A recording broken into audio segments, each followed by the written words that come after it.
بھائی بہن میں قطع تعلقی کیا حرام ہے؟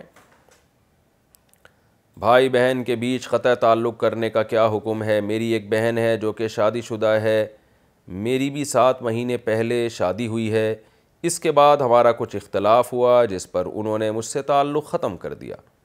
وہ سمجھتی ہیں کہ میں نے ان کے ساتھ غلط کیا اور میں سمجھتا ہوں کہ انہوں نے میرے ساتھ غلط کیا۔ اب تعلق بحال کرنا چاہتا ہوں۔ انہوں نے مجھ سے پچھلے 2.5 مہینے سے بات نہیں کی اور اپنی چھوٹی بیٹی یعنی میری بھانجی کی فوٹو بھی مجھے نہیں بھیجی۔ اب میں ان کو کیسے سمجھاؤں؟ حمزہ صاحب اسلام آباد سے۔ حمزہ صاحب پہلے تو مبارک ہو، آپ کو رشتہ جوڑنے کا خیال آیا۔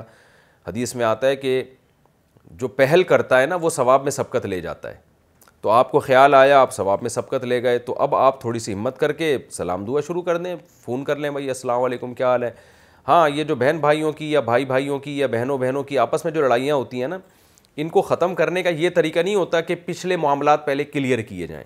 جی یہ لڑائی ہوئی تھی تو چونکہ پہلے آئیے ہم بیٹھ کے بحث کرتے ہیں اس میں غلطی کس کی، بس مٹی ڈالیں۔ یہ تعلق ایسے ہی ہوتا ہے، جو ہوا تھا بھول جاؤ اس کو، کیا ہوا تھا، کس نے کیا کیا تھا، غلط کیا تھا، صحیح کیا تھا، بھاڑ میں جائے ایسی کی تیسی۔ ہاں جی اور سناؤ، سب سیٹ چل رہا ہے، کیا حال ہے؟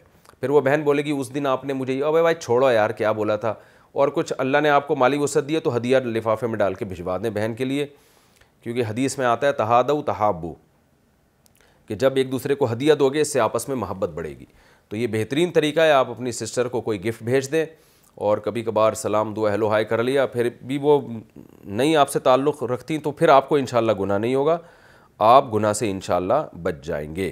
لیکن رشتہ داری توڑنا، قطع تعلق، یہ کبیرہ گناہ ہے۔ قرآن میں اللہ نے اہل جنت کی صفات بیان کی ہیں کہ وہ رشتہ داری جوڑتے ہیں، اور حدیث میں آتا ہے لیس الواصل بالمکافاہ، رشتہ داری جوڑنے والا وہ نہیں ہے کہ کوئی تم سے جوڑے تو تم بھی جوڑو، بلکہ وہ ہے کہ جو توڑے تو پھر بھی تم اس سے جوڑو۔ تو اگر آپ کی سسٹر آپ سے بات نہیں کر رہی ہیں تو آپ ہدیہ ودیہ بھیج کے ان کو منا لیں، مان جائیں تو ٹھیک ہے، نہیں مانیں تو پھر کیا کر سکتا ہے انسان۔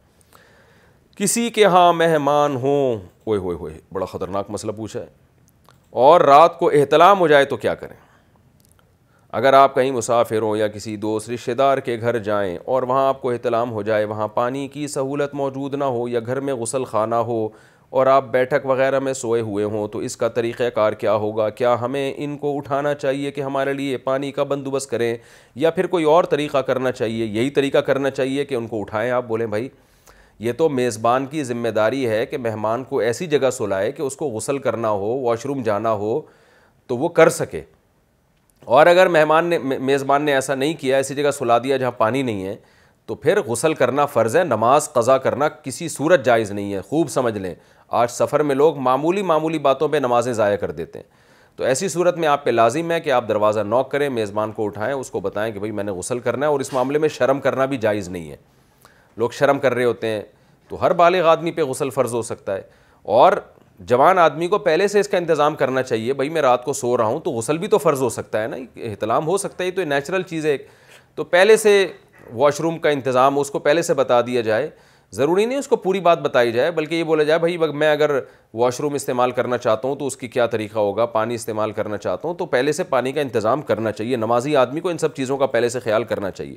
بہرحال یہ کوئی ایسا عذر نہیں ہے جس کی وجہ سے غسل چھوڑنا جائز ہو، غسل لازمی کرنا پڑے گا۔